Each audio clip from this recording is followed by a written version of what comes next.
welcome to another episode of the Enlisted podcast. My name is Antonio Talamo.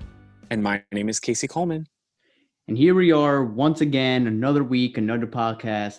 And I know every week I say that I'm excited because I think this is a lot of fun. But this week, I think, is going to invite a lot of nostalgia, a lot of listeners, because it's what we grew up with.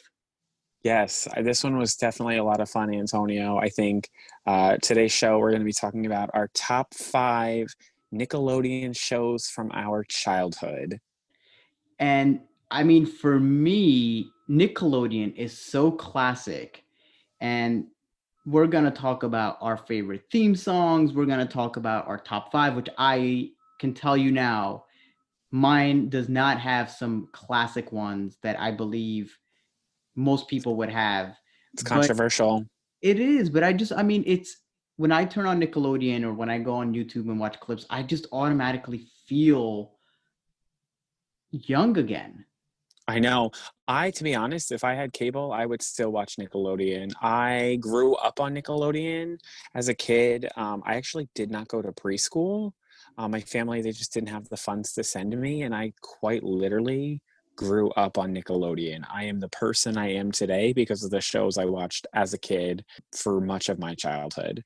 Wait, so I mean, it's not funny. It's kind of sad that you need to pay for preschool in order to get any sort of education. But what do you mean, like you grew up on it? I mean, what were you watching that?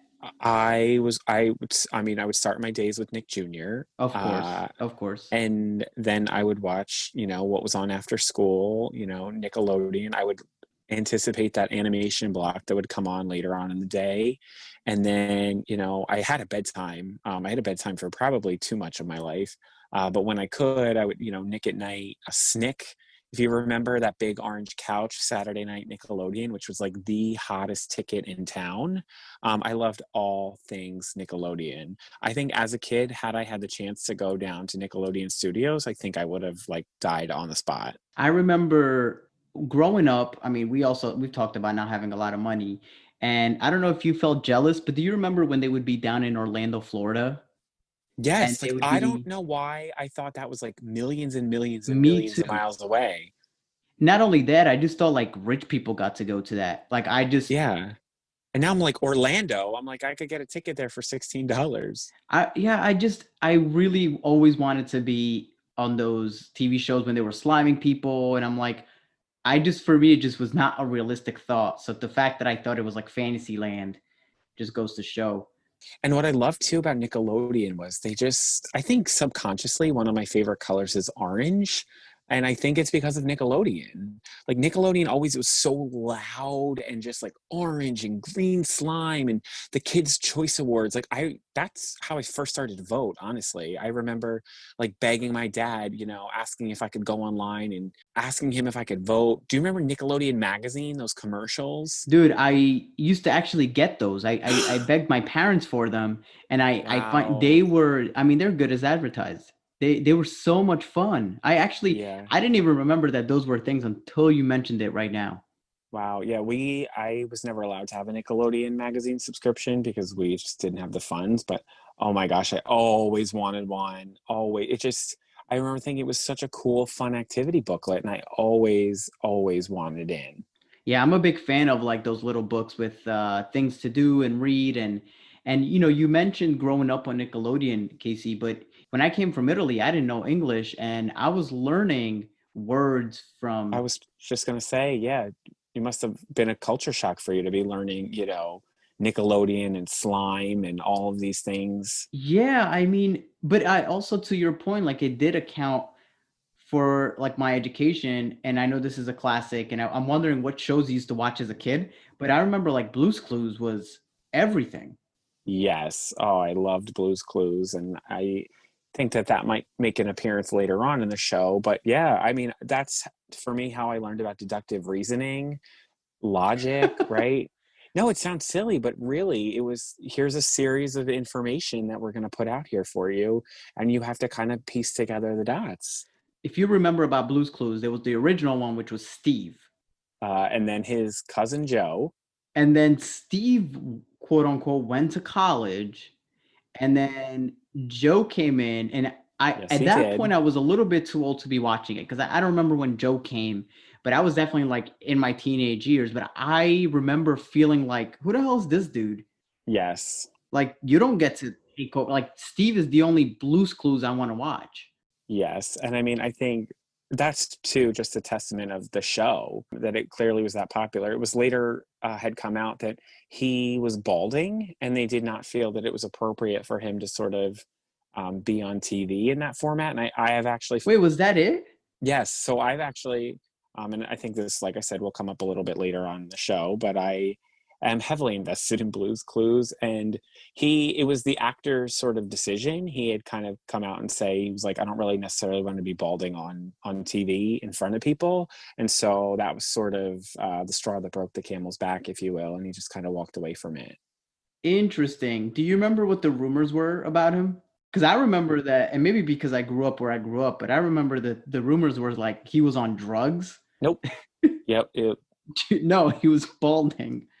Yeah. Which, as kids, right? The rumors that spread. I mean, why is it as kids sometimes it's like you learn these things and you're like, what? That's not true. Or it makes me think about, might be slightly off topic, but when I was a little kid, I went to a funeral probably when I was like 4 or 5 years old. And I remember like seeing it was a family member who passed away. They were laying in a coffin. And I remember like the person's hands were folded. And I, as a little kid, thought that if you laid down and folded your hands like that you would die. So let me get this straight. So you thought if you just laid down and Yes. like a pharaoh, like you crossed your arms, that's it. You Yeah. would. That was it. That's how you died. And so I vividly remember one day like trying it out. And I was like, I'm brave. And I laid down and I folded my hands. And right before I did so, I really thought, I was like, this could be it. And I didn't die. So Well, either, first of all, the fact that you thought that you could potentially die and then still put yourself in a position where you could have died, like if that was the way you died, you still decided to try, which, I mean, kudos to you. But I mean, I'm glad you didn't. I know you don't regret the decision, but that was bold move. I know. I was a very, very curious kid. And I think it stems from a lot of different things that sort of molded my upbringing, right? As I've shared before, didn't go to preschool. I spent a lot of time with my mom or kind of following her around to the stores and things like that.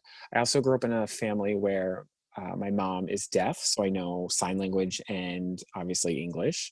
And for me, I remember kind of going to school for the first time and being like, oh, like, here are all these other people that will talk back to me. Oh, that's interesting because you really, I mean, your dad wasn't, but Correct. Yeah. And he was at work. So really I just spent a lot of time at home. And wow. And you mentioned such an interesting point about as kids, and I shared a Saleh story in one of the podcasts. But you talk about funerals, and I didn't think we'd go down this rabbit hole. But I used to love funerals in Italy tell me why. because for some reason at every church service or like funeral service, they would have cubes of sugar around the church that people ate when people died. So naturally, I was like, not that I couldn't wait for someone to die, but well, I know someone died, but at least I get to eat sugar cubes. I don't really know what the point of it is. I don't know if people's blood pressures drop and they ate them, That's so but interesting. it was just a thing. So for me, I was like, I was really excited. Yeah. Do they even still make sugar cubes? I feel like sugar cubes are this like thing that I remember as a kid. And now that I'm an adult, I don't think I've ever seen a sugar cube. And I'm like, did I just make this up? Did I imagine that sugar cubes were a thing?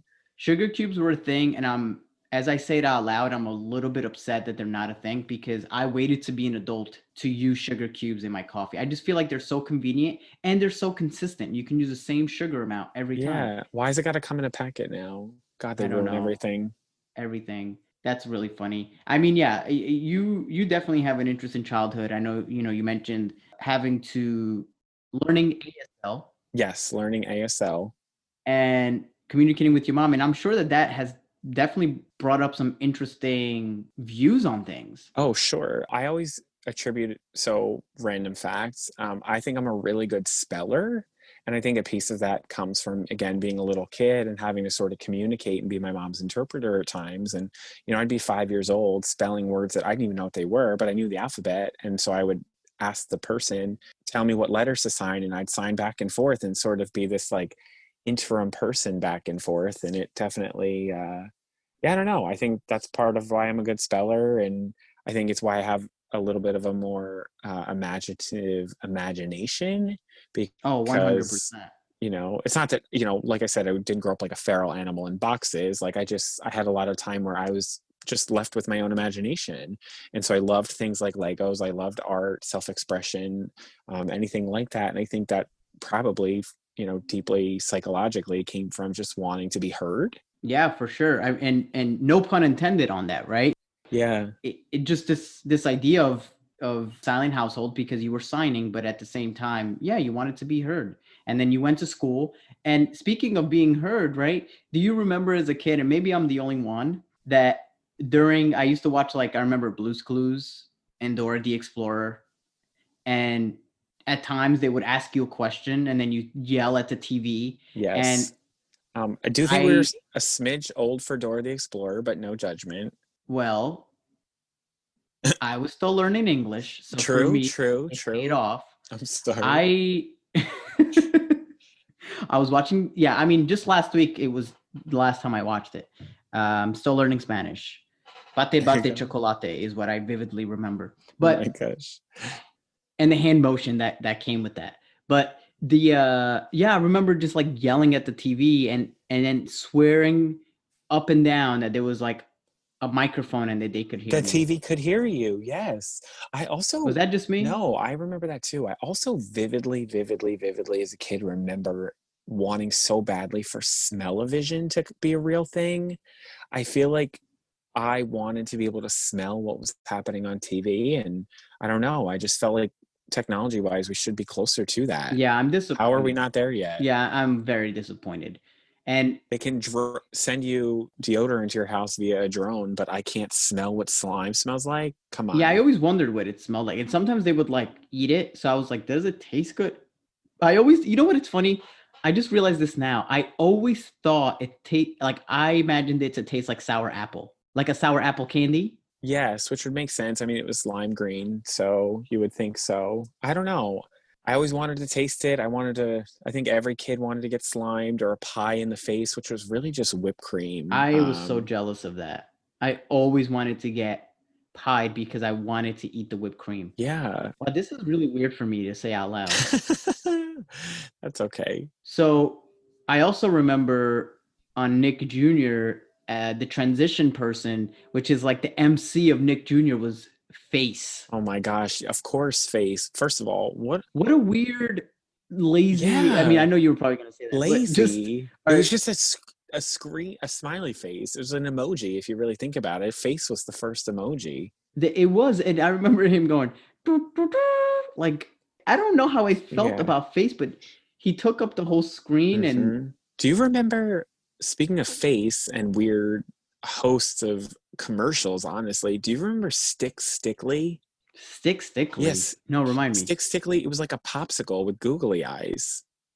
And Wait, what? yeah, Stickly. He was this popsicle stick that would like just really be in commercial breaks. And he would, I don't know, tell jokes and just remind you to eat sugary cereals, I think. But Stickly, yeah, it was a popsicle stick. That's funny. I'm looking him up now. It's literally just like a popsicle stick with like googly eyes on him. Yes, which why did Nickelodeon need our attention so badly? So many questions. As kid, it wasn't. It's so funny. You think about it nowadays with streaming, you can fast forward through commercials, but as a kid, it was you just had Nickelodeon on. You had no choice.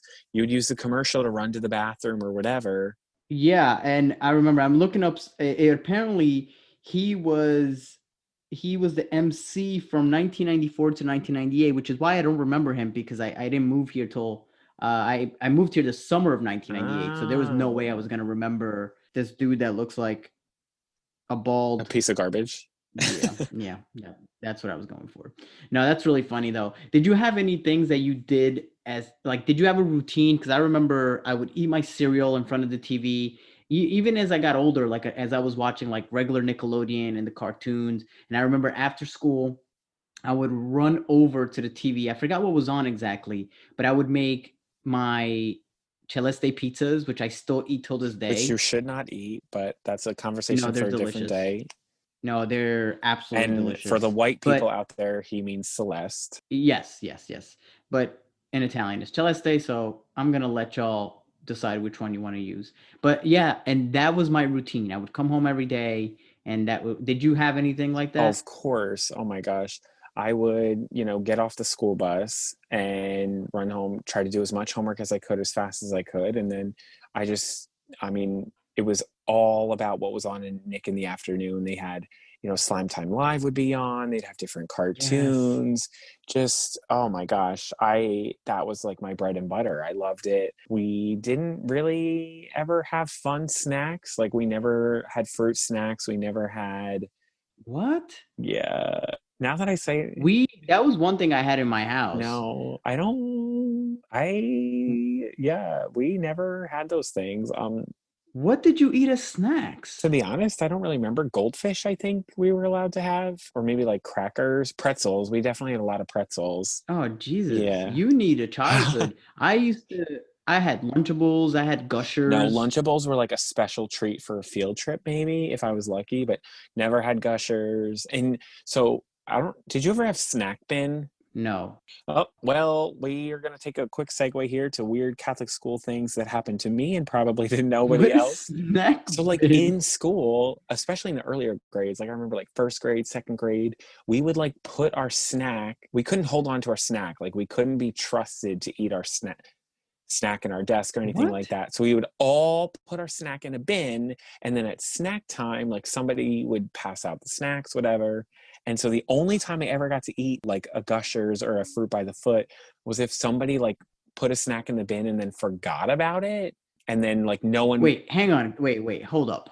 So you just randomly threw your snacks in there. There was no labels, no lunch boxes. It's just everyone throws it in there and then is expected to collect it later. Yeah, which in theory is like really not a good idea. It seems like a wild waste of time. Like we could have just kept it in our lunchbox and then gotten it later on. But I don't know. In first grade, we Well, they needed to, because they weren't teaching you anything. They needed to make the yeah, time go by they needed to faster. fill up the day. So yeah, so I remember occasionally like that's how I would get a cool snack because I always had sort of like the plain old boring like pretzels or the less exciting things. I think we got animal crackers every so often, but yeah. So you used to steal other people's I wouldn't call it gushers. stealing. Like I definitely like lingered to make sure and I was like, okay, no one took this, like I can take this.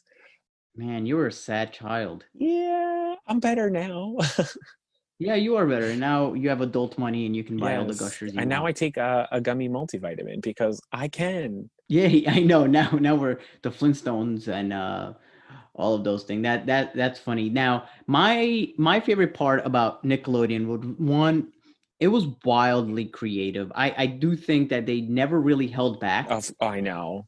And 100% never held back. I think they tried different things. And I do think, and I know I'm a little bit biased, we talked about growing up, and you and I grew up in the 90s and into the early 2000s. So that's really the era we're targeting. And I just think that it was 100% the golden age of cartoons and Nickelodeon. Would you agree? 1000%. I mean, I had a really, really hard time with this list. It was so difficult. I think I'm you know how I did it too? I thought about the shows I would still watch right now. Wow, that's an interesting take. That's the only way I thought of it because then that means it kind of it went cross generationally. But Yes. Oh, I will say with my list, I tried to think, I took a similar path, but I also tried to think about the trajectory of, how relevant is said show in pop culture today.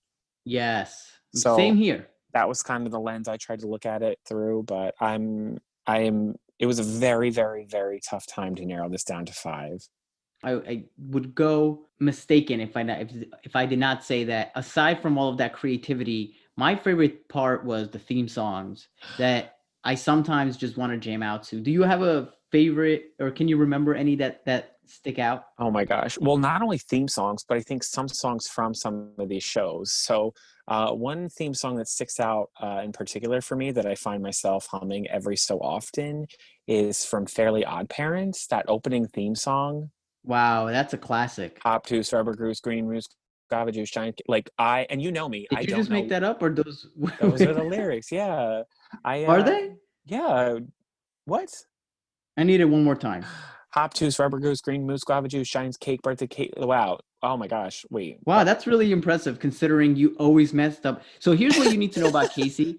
Case Casey is the perfect example of someone who mishears lyrics. All the And yet time.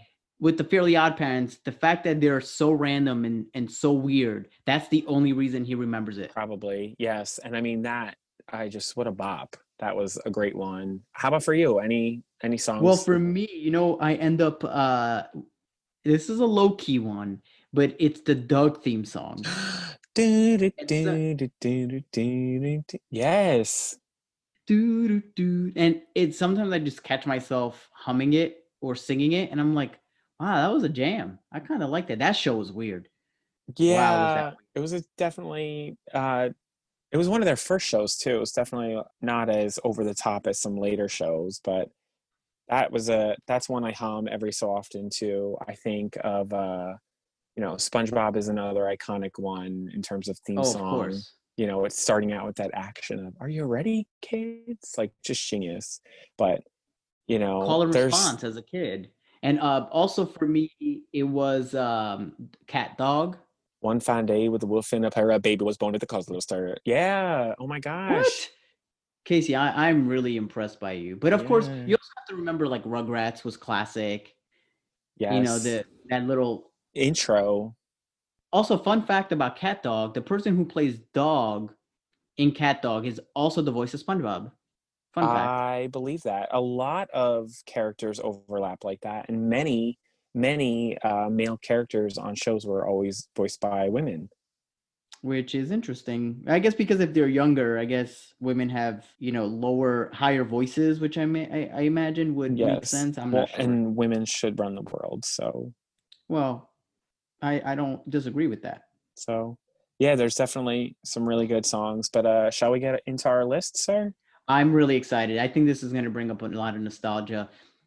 I would like to go first if that's okay. Sure. So my number 5 is Double Dare 2000. And the reason I chose that was for a few reasons. One, I absolutely love competition. I love sports. And I was always jealous of the families that even had like parents that want to do those things. Yes. So Antonio, I just want you to know that I have Double Dare as my number 4. Oh, Um, interesting. Wow. Yes. I mean, you were already touching on all the great things. First of all, hosted by Mark Summers, genius. What a That name. man, that man is an icon. Who didn't want to run through that obstacle course? And I, as an adult, I would pay to do that today. Like if there was a Double Dare experience where I could pay like $300, you better believe like I would do it. You know which one grossed me out the most? Which one? You remember there was like the obstacle course and there was like a nose and an ear. I would have bet my life that was the one you were gonna say. Yeah, I think earwax is absolutely disgusting. Like I remember the ear one and I'm going and like I used to cringe at the thought of it. I till this day find earwax so Oh my disgusting. gosh. The ear, the nose, the teeth, the slides. Oh my god. Do you remember the ice cream sundae part? Yes. Oh my gosh. I love that show. And the prizes. What? They used to have like vacations. I'm like, Well, that was the grand well, that prize, was grand prize, space right? camp or whatever. Oh yeah, but it'd be like, oh, you want an RC car and you want a pack of Pokemon I was cards. so I jealous. know. I That was was a so really, jealous. really good show. So there it is, my number 5, and this is how strong of a list this is. When I have Double Dare 2000, and we feel that could have been my number 1. I know it's such a just the shirts that they would wear, The the set, helmets. Oh my God, yeah. Oh, and the games that they would play, and it was also educational, Antonio. I think that is one of the reasons why it's on both of our lists, right? For a children's show to be educational in nature, but also fun and messy, you're just talking about the trifecta there. It's touching on all these vectors of learning that, it just, what a great, great, great show. Absolutely love it. So I'm glad to know your number 4, but what is your number 5? All right. So number 5 for me, we touched upon it briefly before, but my number 5 is Blue's Clues. Wow. I'm a little disappointed in you. And maybe I got to hear the rest of the list. I thought that would be much higher. No, yeah. I mean, like I said, this was a really, really difficult list for me, but I have Blue's Clues in at number 5 for a couple of reasons. It's definitely in my top 5 because I think it stands the test of time, right? It's been rebooted, which I think speaks to how much of a cornerstone it is in our society. And fun fact, I tried to audition for the reboot, but they were only taking recordings from California. So I was like, I'm not flying out there and quitting my job. But I thought about it, and people still to this day are like, you should have done it. And I'm like, I should have. I just love everything about Blue's Clues. My family, every year for Christmas, we actually play a version of Blue's Clues for like presents where it's a clue. And I mean, it is just like, it's a part of my life. The music in there, the jingles, like, Oh my gosh, we we just just got got a a letter. letter. Yeah. Or like mail time. Mail Oh my time. God. I still quote it to this day. I hum those tunes every so often. Also, let's talk about that Blue was a girl dog, Uh, trailblazer. yes, I did not know that until I was older, and I used to be, for all the reasons that society taught me, very confused and very disappointed at the time. Yeah, but I mean, just what a trailblazer, right? It's a girl dog named Blue. I loved everything about that show. I know it sounds silly, but I think that helped me with deductive reasoning. I think that there have been so many times in my life where I'm just piecing together clues, and just to be packaged in a tight show like that, a 20 something minute show for kids, beginning, middle, end, you got all these great characters, salt, pepper, paprika. Okay, Um, before you move on, I want to talk about that family drama, oh my gosh, and that I no, don't think leave is them talked about be. enough. So we have Salt, we have Pepper. They are what appear to be a heterosexual couple who Yep. have a baby that is Paprika. Someone needs to tell the truth, is all I I'm guess gonna it, say. in theory, that the child should have been like adobo. Yeah, or anything. Well, yeah, I mean, first of all, I should have been a little salty but yeah, I don't want that to go Unrecognized. Well, let's unrecognized.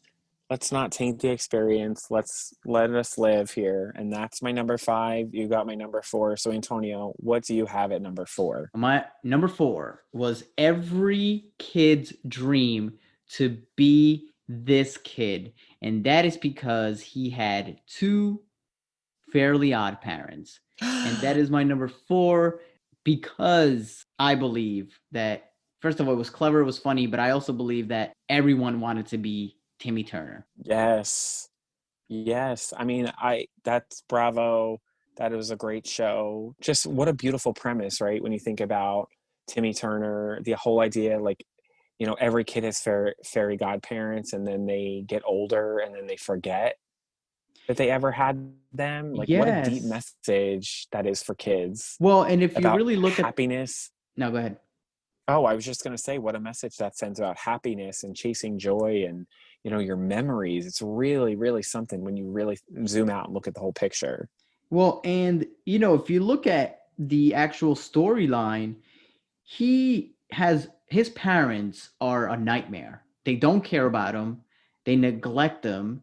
And he Clueless. has, do you remember Vicky, the evil babysitter, Of course who I do. tortures him? So, to have that out, I thought was like a kid's dream of, having maybe a setting that you didn't want to be in and being Mm-hmm. able to literally do anything you ever wanted with your Fairly Odd Parents. And so I Yes. was always jealous of that. I don't know. There was something really nice about it. Did you know? Let me see who played. If I'm not mistaken, it says Drake Bell played one of the. So Drake Bell played Timmy Turner in a live action like story Oh, that's later weird. on. Oh, Yeah. I, in high school, babysat for a couple kids. And that's how I feel like as I got older, I still had a pulse on some of Nickelodeon and some of these shows. And I remember coming across, that, and I was like, oh, interesting for Drake Bell.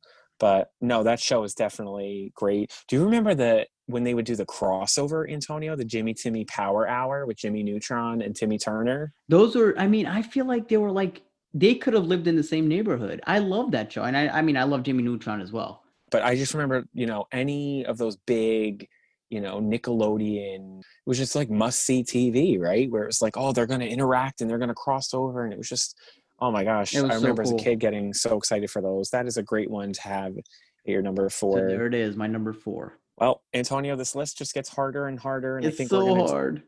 gonna disappoint some people along the way.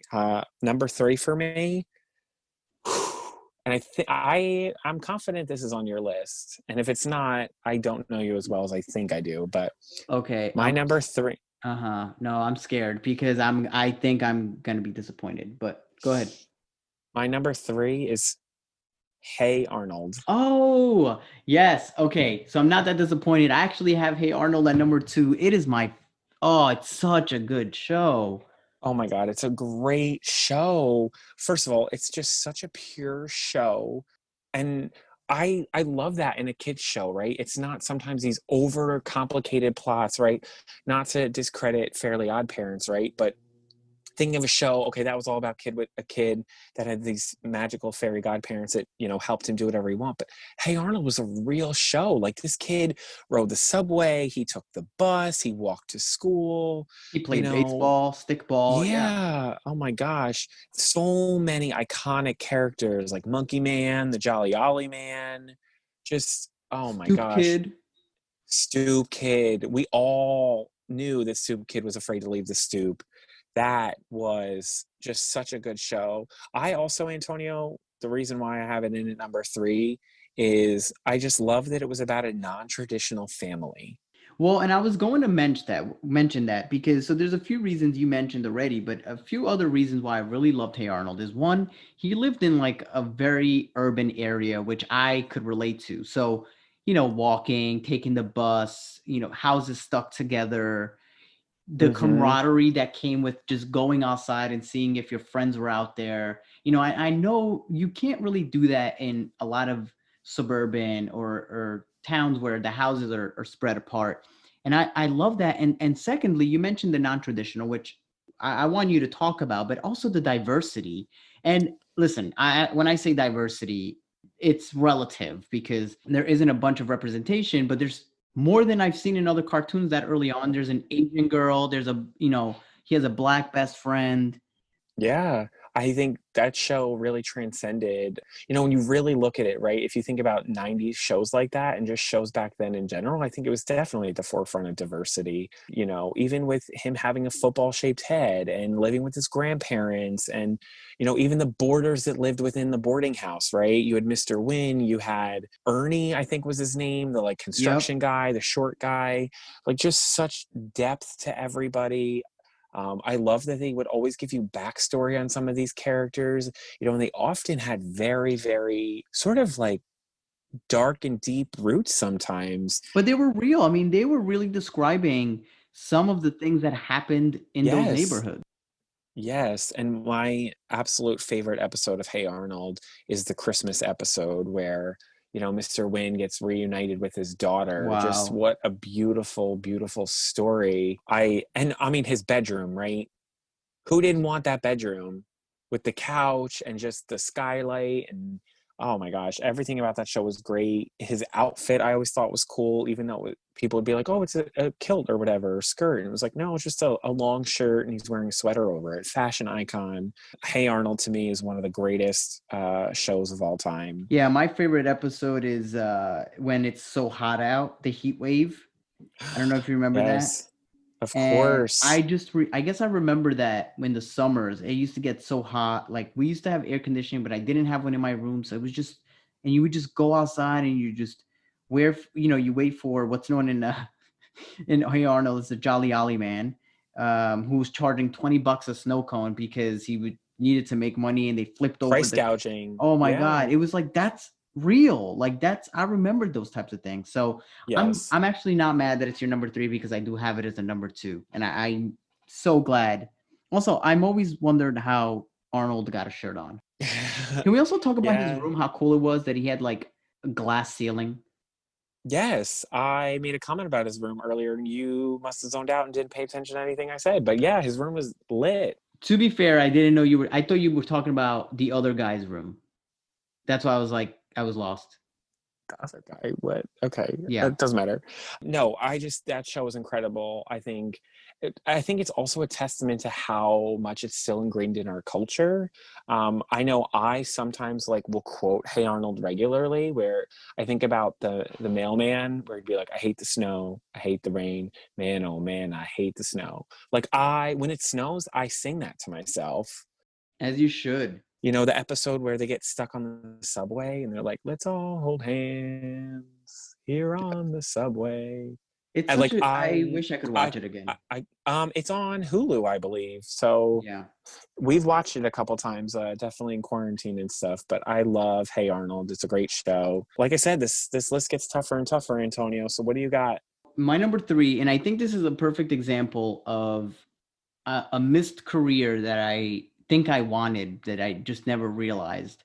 And it holds true today because I love comedy. I love sketch shows. I love Saturday Night Live. So I think you know where Wow. this is going. And Yes. that is my number 3 is All That. One of the most iconic sketch artists that I think ever existed outside of SNL. Keenan, Kel, Amanda from the Amanda Show, Amanda Bynes, so much depth. I forget what's his name, Drake, right?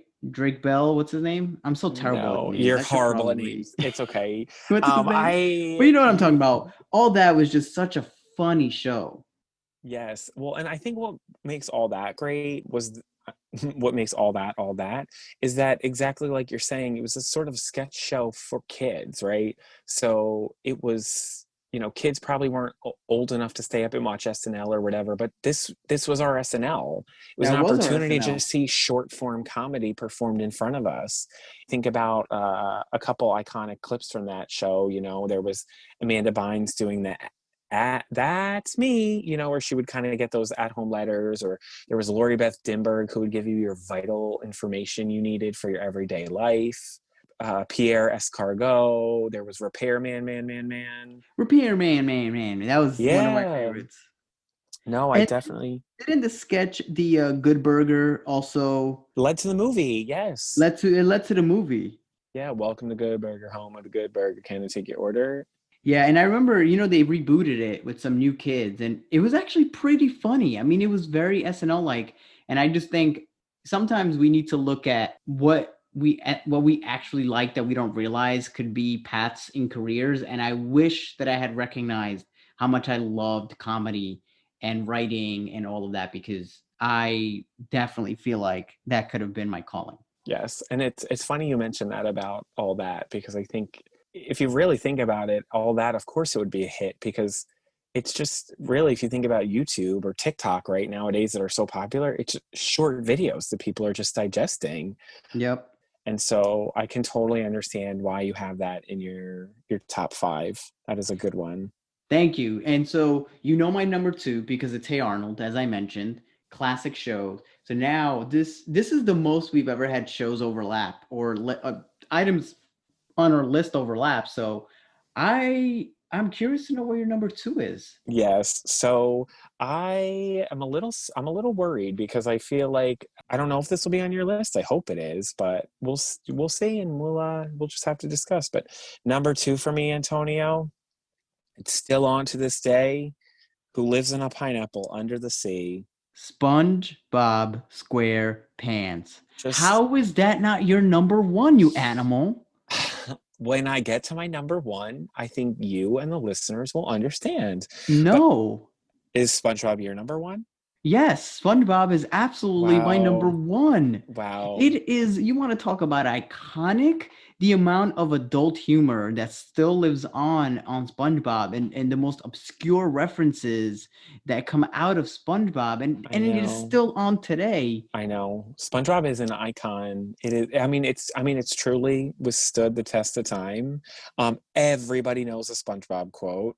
My leg, Is that the I is that the quote you went with? What uh was it? Maleg? What? I don't even remember that. when I thought he's you were gonna go with hoopla. no, my legs. I don't remember that reference. Every time someone gets hurt, the guy's like, my legs. I know. It's just funny because I guess I think of other classic things before Oh my that God. one. Well, I just got to that one. You cut me off rudely. I know.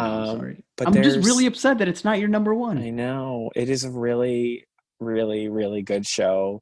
I remember, Antonio, as a kid, I had this inflatable SpongeBob chair that I dreamed about having for the rest of my life. Like, I just imagined like one day sitting at a dining room table and I'd be sitting in this yellow SpongeBob chair that was inflatable. And then one day I sadly was carrying it from one end of the house to the other, and there was a nail hanging out. And Oh no, the end of SpongeBob it was chair. the end, and I was like devastated. Like, I bawled my eyes out as if I had just, like, my children lost their inheritance. It was a really, really tough show, I'm tough sorry to hear loss. that. I know. First of all, I want to talk about the soundtrack. Yes. It was so good. Obviously, we know the classic Super Bowl scene with Squidward, going against his arch nemesis, and turns out to be one of the greatest songs ever.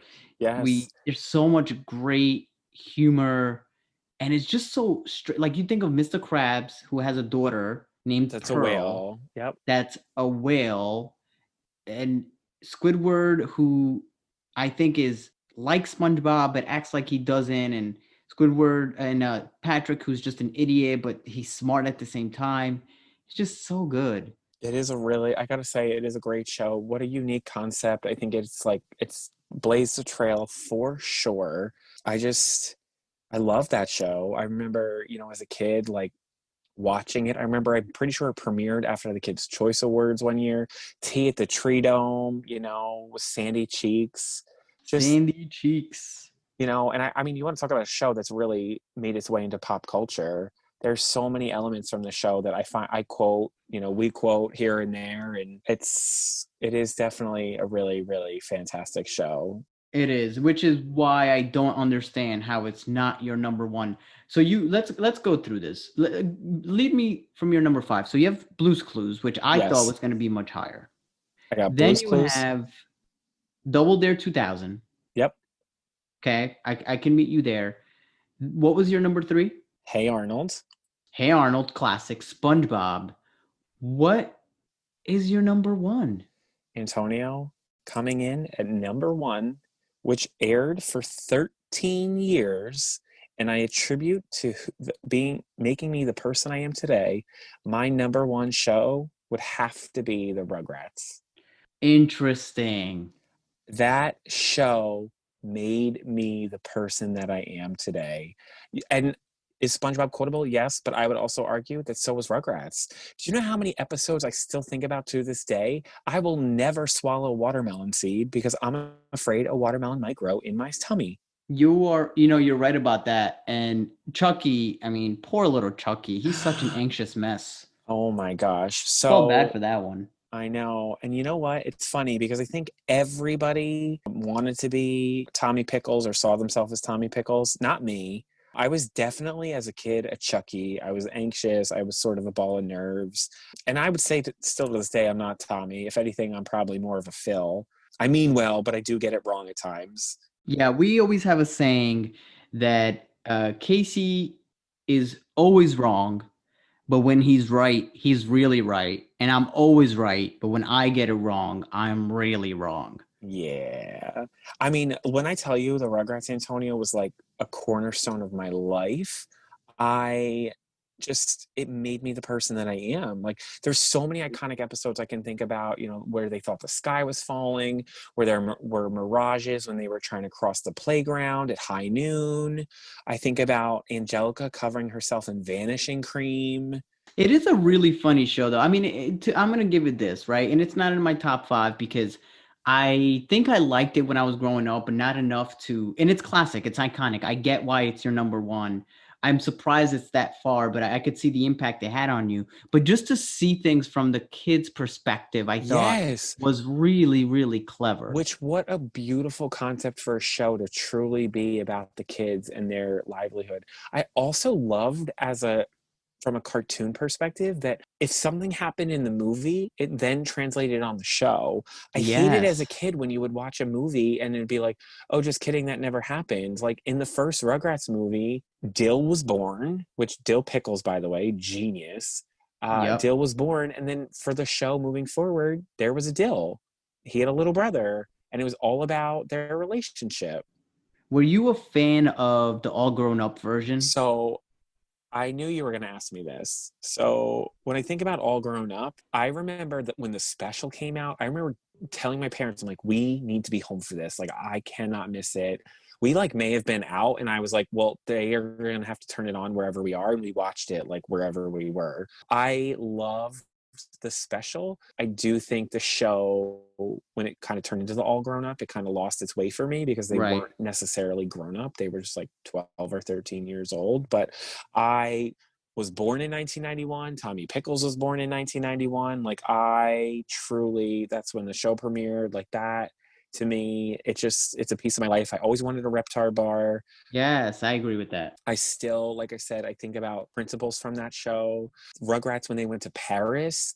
Oh my God, Antonio, I used to draw pictures of myself under the Eiffel Tower. And I would like have these dreams that I would write poetry under the Eiffel Tower. And it was because of the Rugrats movie. Because of the Rugrats. Yes. And like the Mother's Day episode where Chucky learns all about his mother who passed away. Like, That was what really a sad. that was so sad. It was emotional. It was like, just, I feel like such a good message to send to kids. I love the diversity in the show. You had the Carmichaels who lived across the street. You had Phil and Lil who were kind of, the twins, and, would always get into trouble here and there. And Angelica, as a kid, Antonio, I used to, if I met a kid named Angelica, I would like run away from them. I'm like, you're a bully. You're going to like hurt me. That's how much the show impacted me. Well, and it's kind of funny because my wife's name is Angelica, and she Yes. hated it because of the Rugrats, because she was such a bully in the show. So I don't blame you for that. Now, would you rather have a Reptar bar or a Krabby Patty? That's tough. That's tough. But honestly, I think I would rather have a Reptar bar. No, I mean, I'm a burger guy. I always wanted a Krabby Patty. That secret Oh, episode, the yes. Where secret recipe Squidward? episode, Oh, yes. Where people uh, order our patties. Just iconic. people All poop. great shows. People order our patties. I can't be mad at your number one. I'm really surprised that Rugrats is that it is so high on your list. But I mean, I think if you combined our list, It's, I think people would appreciate it. it's a solid list. What was in your honorable mention, sir? Okay, honorable mentions. I did have Blue's Clues. I thought about it, did not put it. I had Jimmy Neutron. Okay. I did have Cat Dog. Interesting. And then I guess I liked it more as an older teenager, but it was Drake and Josh and Keenan and Kel. But I really like Drake and Josh. It's funny you mentioned that. So in my honorable mention, I definitely had Drake and Josh. And the reason why I had Drake and Josh in my honorable mention is because that was so there was the Amanda show, there was the Nick Cannon show. There were like these kids that made it big on all that would get their own show. But Drake and Josh was sort of the first spin-off show where it was scripted. And that was created by a guy named Dan Schneider, who then went on to create like iCarly and all these other shows that were, definitely on as we got older. But like I said, as someone who was babysitting in high school and things like that and in college, I would watch some of these shows and they were like funny. Yeah, they were So good. Drake and Josh was great, another iconic one. My honorable mention, I had All That, for all the reasons you mentioned. I had Rocket Power. That I Be careful. did like it. I did like it. Okay. No, no, no. I I just was gonna say the woogly woogie. I yeah. remember that's one of the things I used to do with my friends. Yes, I just mean it made me want to skateboard. My friends and I every summer at the beach we would try to rebuild the Rocket Power Clubhouse where they like built that That's really cool funny. beach place. Another one, which this was a really hard cut to make, was Wild Thornberries.